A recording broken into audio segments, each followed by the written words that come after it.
कलाहांडी जिला सीमांत कोकोसरा ब्लॉक आमपाणी जनजाति आवासिक विद्यालय अस्थायी संगरोध गृह गतकाली राति 25 जन श्रमिक फेरार होता जमापड़ी। राज्य बाहर आसुवा श्रमिक मानक संगरोध में कलाहांडी प्रशासन द्वारा रखा व्यवस्था कर लॉकडाउन जो राज्य बाहर और जिलार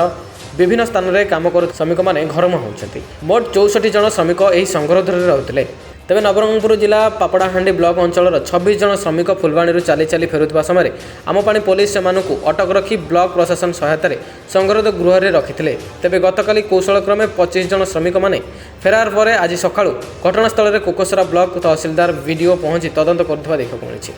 दुईटा लैट्रिन रूम अच्छे दुईटा लैट्रिन रूम आज्ञा गोटे गोटे लोक 10-10 मिनट ही गले कि 3 घंटा लगी जाए